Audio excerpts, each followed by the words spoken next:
दोस्तों, मानव जीवन बहुत कठिनाइयों के बाद मिलता है और मानव जीवन जीना भी इतना आसान नहीं है। हर दिन मनुष्य के जीवन में तरह तरह की मुसीबतें आती रहती हैं और साथ ही उसका दिमाग कमजोर हो जाता है। आज की इस कहानी के माध्यम से जानते हैं कि मनुष्यों में ऐसी कौन सी आदतें पाई जाती है जो उनके दिमाग को धीरे धीरे कमजोर करती हैं। मित्रों, दिमाग हमारे शरीर का महत्वपूर्ण अंग है।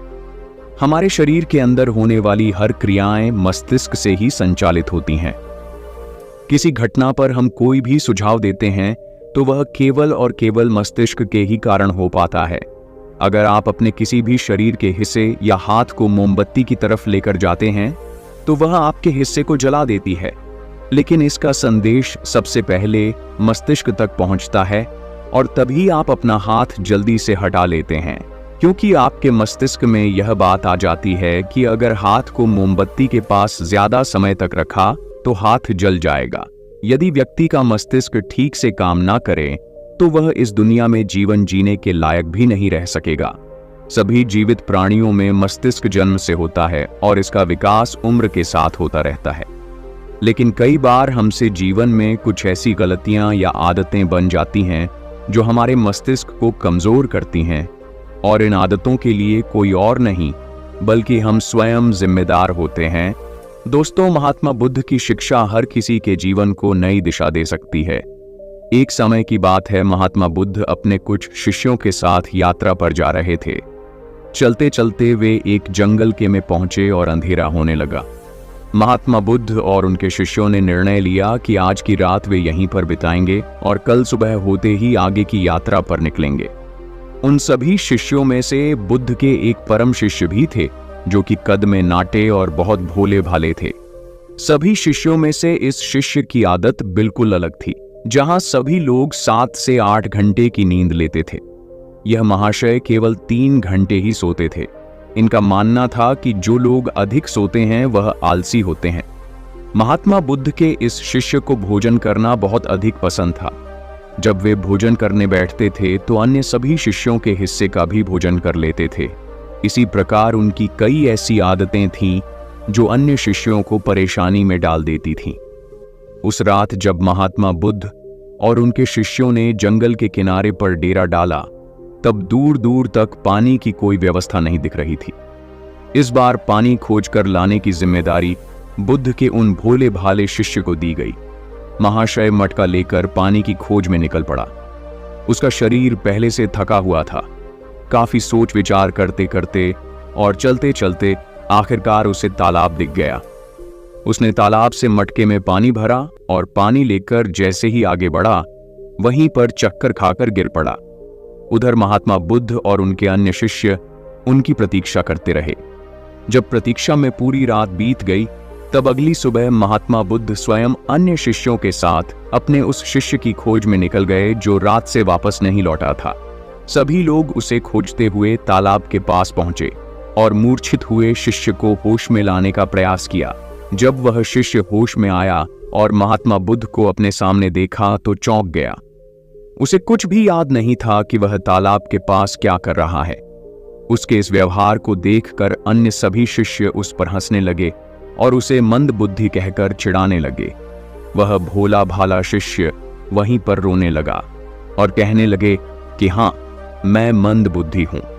तब महात्मा बुद्ध ने सभी को शांत कराया और अपने शिष्य को समझाते हुए बोले कि हम सभी ने देखा है, तुम्हारी आदतें अन्य मनुष्यों से बिल्कुल अलग हैं।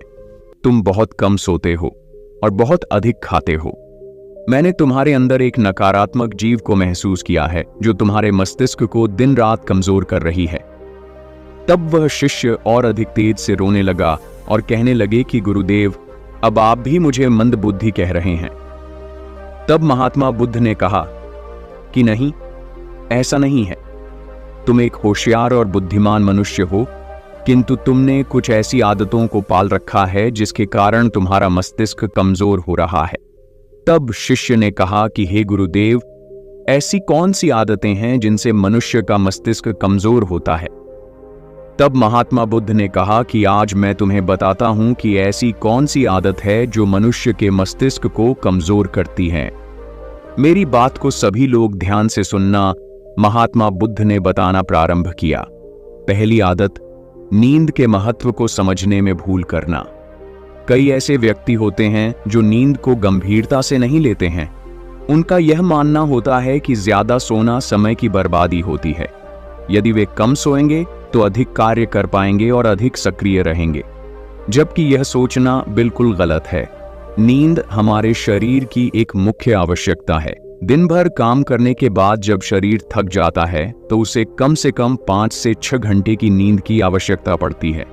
तभी जाकर वह अगले दिन के लिए सक्रियता से तैयार हो पाता है। कम सोने वाले व्यक्तियों की मानसिक क्षमता भी कमजोर मानी जाती है। इसीलिए मस्तिष्क को तरोताजा और तेज रखना है तो रोज 5 से 7 घंटे जरूर सोए। दूसरी आदत, आवश्यकता से अधिक भोजन करना। कई व्यक्ति ऐसा सोचते हैं कि एक ही जीवन मिला है, इसलिए इसे खाने पीने और मौज करने में बिताना चाहिए, और इसी सोच के कारण वह आवश्यकता से अधिक खाना खाने लगते हैं। न तो उनके खाने में किसी प्रकार की कोई गुणवत्ता होती है और न ही वह कभी खाने की मात्रा पर ध्यान देते हैं। कई लोगों को लगता है कि अधिक खाने से शरीर को अधिक ताकत मिलती है, जबकि ऐसा कुछ नहीं है। अधिक खाने से शरीर में केवल बीमारियां ही लगती हैं, कभी पाचन संबंधी बीमारी तो कभी शरीर का मोटापा। यह सब कुछ खाने की गलत मात्रा और उसकी गुणवत्ता के कारण ही होता है। जब व्यक्ति का शरीर बीमार रहेगा तो इसका असर मस्तिष्क पर भी होगा। इसलिए अपने मस्तिष्क को तेज रखने के लिए सही मात्रा में और सही गुणवत्ता वाला भोजन करना चाहिए। तीसरी और खास आदत, खुद को कार्य करने की मशीन समझना। इस संसार में कई ऐसे व्यक्ति हैं जो दिन रात काम के पीछे भागते रहते हैं और इस बीच ना तो वे अपने शरीर को आराम देते हैं और ना ही कभी अपने परिवार को समय देते हैं। ऐसी आदतों से उनके जीवन में तनाव बढ़ जाता है और एक दिन ऐसी थकान हो जाती है कि फिर वह पहले के जितना सक्रिय नहीं हो पाते हैं। इसलिए अगर आप भी खुद को कार्य करने की मशीन समझ रहे हैं तो आप अपने शरीर को खराब करने के साथ साथ अपने दिमाग को भी खराब कर रहे हैं। इस आदत को आज ही खत्म करें और एक सामान्य जीवन जिए। जितनी आवश्यकता है उतना ही कार्य करें। चौथी आदत, बुरी आदतों की भरमार रखना। कई व्यक्तियों में आलस्य इतना अधिक होता है कि वह किसी भी काम को ठीक से नहीं कर पाते हैं। उनके शारीरिक और मानसिक शक्तियों में अक्सर कमजोरी पाई जाती है और इस कमजोरी का मुख्य कारण होती है उनकी गलत आदतें, काम को टालना, आवश्यकता से अधिक सोचना, बेकार की बातों पर चिंता करना। ये सभी दिमाग को कमजोर कर देने वाले लक्षण होते हैं। इसलिए यदि सही जीवन जीना है और दिमाग को तेज रखना है तो सबसे पहले अपनी बुरी आदतों को खत्म करें। पांचवी आदत, खुद की बुराई और कमजोरी देखना।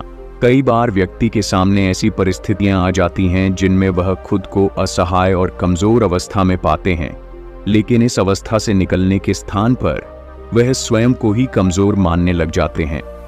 खुद की बुराई करना और खुद को कमजोर देखना इंसान की सबसे बड़ी गलती होती है। यह कार्य जीवन में कभी नहीं करना चाहिए, क्योंकि यह आपके जीवन की प्रगति में बाधा बनती है। इससे आपके मानसिक स्वास्थ्य को हानि पहुंचती है, आत्मविश्वास में कमी आती है। अपने दिमाग को तेज बनाए रखने के लिए खुद की बुराई कभी दूसरों के सामने नहीं करनी चाहिए, या स्वयं ही स्वयं की बुराई कभी नहीं करनी चाहिए। स्वयं को सकारात्मक बातें बोलनी चाहिए ताकि दिमाग सही दिशा में कार्य कर सके। छठी आदत, दिमाग में अतीत की नकारात्मक बातों को इकट्ठा रखना। कई बार व्यक्ति के जीवन में कुछ ऐसी अप्रिय घटनाएं हो जाती हैं जिन्हें वह चाहकर भी नहीं भुला पाते हैं, लेकिन एक सत्य यह भी है कि आप पीछे के समय में जाकर उस घटना को नहीं बदल सकते हैं। वह समय तो बीत चुका है और उसका जो भी प्रभाव आपके जीवन पर पड़ने वाला था वह पड़ चुका है। तो फिर दिमाग में अतीत की यादों को रखना कूड़ा इकट्ठा करने के समान ही होता है। जब अधिक कूड़ा इकट्ठा हो जाता है तो उसमें से बदबू आने लगती है और वह सड़ने लगते हैं। दिमाग के साथ भी कुछ ऐसा ही है। आप जितना अधिक पुरानी बातों को और नकारात्मक बातों को इकट्ठा रखेंगे वह आपको उतना ही अधिक परेशान करेगी। इसलिए जीवन में हमेशा आगे की ओर देखना चाहिए और पुरानी बातों से जितना जल्दी हो सके पीछा छुड़ाना चाहिए। सातवीं आदत, दूसरों से अधिक उम्मीदें रखना।